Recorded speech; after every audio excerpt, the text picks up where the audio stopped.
Good afternoon and welcome to the Encore webinar series. I'm Mark Levis, Director of Public Affairs and Marketing with the National Office of Commissionaires.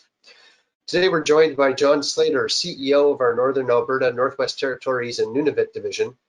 John joined the Corps 13 years ago following a 32-year career with the Canadian Armed Forces. His division has always embraced cutting-edge technology. In fact, under John's leadership, the division has been researching the role of robots in supporting security professionals to deliver comprehensive site security. If you have any questions for John during his presentation, please send them to our meeting organizer, Lisa Dion, who's on your screen right now. John, over to you, sir. Thank you very much, Mark. It's a pleasure to be here and provide what wisdom I can attempt to provide. And with that, we'll get right into it. There's an old saying, you get what you pay for. And one thing about security, particularly in Canada, because we're a limited threat environment relative to many other parts of the world, security tends to not have the priority that we would like it to have at times. What that translates to in the corporate boardroom is, if we're going to save a buck, let's reduce our spending on security because, hey, we're nice Canadians and nothing ever happens in Canada. Of course, until something does happen. One way to reduce your costs is to listen to security technology salesmen who say, you know, we can give you this piece of technology that will solve your problems and you can get rid of the people who are expensive. Okay? I like to postulate security technologies are not a reasonable substitute for human guards. Rather, these technologies should enhance human guards. Let's look at security technologies. 30 years ago, the average security night watchman walked around with a box over his shoulder. He walked up to a key that was chained to the wall. He stuck it in the box, turned the crank, and at the end of his shift, a paper tape was produced which said, the watchman was at each watch station at this time throughout the evening. If he had any problems, he had to go find something called a landline telephone and dial for assistance. Well, technology improved, and 20 years ago, we'd replaced the keys and the hand crank with a proprietary device where you scanned a barcode attached to the wall, and at the end of your shift, you went to something called a computer, and you downloaded the data, and it was able to say where you were, when you were there, and gave that guard tour management aspect. If you had a problem, you still had to find a landline telephone, or in some cases, you might have had in your pocket something called a cell phone. Now that thing, all it did was made a phone call. Then technology advanced again. And 10 years ago, the advent of the smartphone changed things. First of all, with regards to guard tour management, you just walk up, you give a quick swipe of an RFID tag, and it instantaneously gives real-time feedback to control, to the supervisor, to the client, and it can even tell the guard if he's late that hey, you're late, you're not where you're supposed to be when you're supposed to be there. All real time. That device is also instant communication. It's a lone worker system. It allows the guard to, it's a timesheet. It allows them to clock in and clock out. It provides access to site plans and post orders. You don't have to walk around with a caseload of documents anymore. It facilitates real-time reporting with formats. You can send pictures, videos, and it's instant access to help, particularly 911. All in that one little package, but the smartphone still needs a human to make decisions.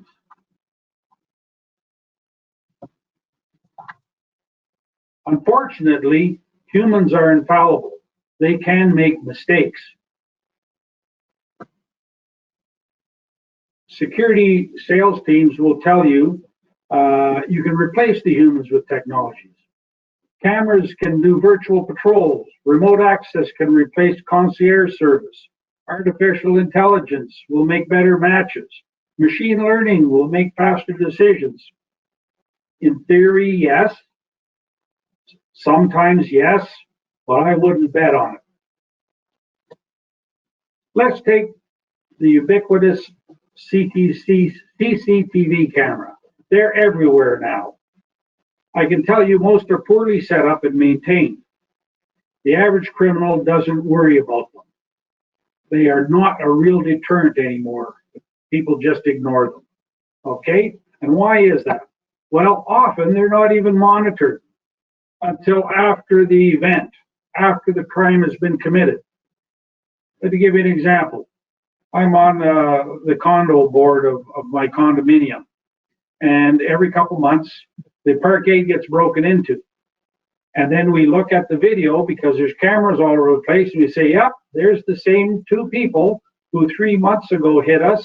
They cut the same locks on the same bicycles and walked out the same door. But again, this is viewing it after the crime has been committed. That's what often happens. Okay? Now, in some cases, there is live screen video monitoring. Okay? However, studies have shown that over 80% of live screen video monitoring is not actually monitored. The human attention span does not allow for it. Quite often there are too many monitors, too many split screens. It's just overwhelming for a single human being. I can tell you from experience, when I visit security control rooms, what often happens is the operator immediately gets up, turns around and says, hi, John, and wants to talk to me. Meanwhile, he's not watching the screens. So I'm now, in theory, monitoring the live video. So live monitoring, it has its limitations too. Well, then there's dark screen or event-based monitoring. My division has been doing this for almost 20 years in our operations center. It's the only monitoring we do. The cameras are watching, but people aren't watching the cameras. That's because the cameras are slave to sensors. Now, if a sensor is tripped, the operator gets an alarm, bell goes off, they grab that camera and say, why are you in alarm? It's a moose rubbing his butt against the fence. We don't care. Two ninjas are crawling over the fence. Now we're going to take action. This is very effective because it keys the operator in, but it's only effective if the system is well designed, well built, well maintained, and does what it's supposed to. Unfortunately, in my experience, many systems aren't. So then they say artificial intelligence will compensate for system shortfalls. Software will eliminate false positives. Machine learning will reduce errors. Reality is different. That spider is still going to crawl across the lens and send all kinds of alerts. Leaves are still going to flutter. Car lights are still going to flash. This stuff all confuses the systems, sometimes constipating the entire system, so everything shuts down. Technology sales teams will not admit it, but most systems are not ready for prime time, so the tendency is people cry wolf, and then they start ignoring them. Okay, and then there's the aspect of response time. Let's say your system is working optimally, it is being monitored well, doing what it's supposed to, and now something is happening. Well, if you don't have a response team on site, i.e. a guard who can react, how long does it take for someone to get there, including 911? Okay, so no people, no response. And then there's technologies, drones, robots, infrared cameras, radar, sound detection. There's all kinds of technologies out there. All of them work to some degree. In particular, they work great in the lab. That's not always the case in real life. And something else, what works well in California or the southern United States doesn't always work well in February in Canada. An example that I've been living with is my Nimble robots. Okay, the first one's in Canada, and we've been trialing them for 2 years. And I can tell you that that robot is dumb as a stump. It requires the human to make it do what it needs to do. Sure, it can do patrols, but what it basically is a mobile camera. It still needs someone to monitor the camera. And yes, there's artificial intelligence, but I can tell you it's not ready for prime time yet. So everything leads back to a human guard, albeit limited as to how far he or she can see and hear, particularly in the dark. The human presence itself is a deterrent. Criminals will ignore cameras, but they'll think twice when confronted with a human being. The tendency is not to interfere with a human because the cost is too high. It's called assault, and the police look differently upon an assault as opposed to just a break and enter. On-site guards can react quicker than response units, including the police. And on-site guards are better placed to assist responders when they do arrive. So pulling this all together, in my opinion, security technologies have limitations and are not a replacement for human guards in most cases. Human guards are not perfect, but are still a vital security element. The ideal solution enhances a guard with surveillance technologies. Equipping guards with appropriate technology is a huge enabler. For starters, equipping all guards with company smartphones with appropriate apps is the way to go. Give them access control so they can be away from the front door and still control it. Provide guard with remote audio capabilities to talk remotely. Larger areas could use drones or robots to provide remote surveillance viewed on the guard's smartphone when he's away from the security post. Because the guard can interact with these technologies, he or she is invested. So in conclusion, the object is to position the guard in a timely fashion where his or her presence either deters or interrupts an incident before it gets out of hand, while allowing for a backup response if required. Technology can help do this. Replacing human guards with technology is not the answer. Augmenting them with technology is. And with that, I guess, Mark, I'm ready for questions. Thank you very much, John. I really appreciate the insight you shared with us today. Anybody who has questions, please send them to Lisa in the chat window on the right side of your screen, and we'll get to your questions in a minute. I thought I'd kick it off, though, John. What is the timeline? What is the process to assess a technology and determine that it's either a good augment or it's ineffective in a security environment? Well, it depends on the technology. If it's a mature technology, for example, the drones are well known now. The technology is well advanced. The problem with the drones is regulations took a long time to catch up to the technology here certainly here in Canada. So that one was relatively easy, and then we were able to take that out to clients and demonstrate it to clients. The robot is a totally different kettle of fish. We've had the robot now for almost 2 years. The technology in the robot is continually changing, but it's the ancillary technologies, linking it up on Wi-Fi, linking it up on so the interface, dealing with lag between when you speak and when it provides the audio of your voice. There are a variety of issues. It's still very much, in my opinion, in the beta test realm. Lisa, are there any questions that have come in yet? Yes, so one of the questions is from Nathan. John, what patrol management software solution do you use? We've been with TrackTick. We were one of TrackTick's first clients when they first started providing guard tour management out of Montreal, and we've been with them from the beginning.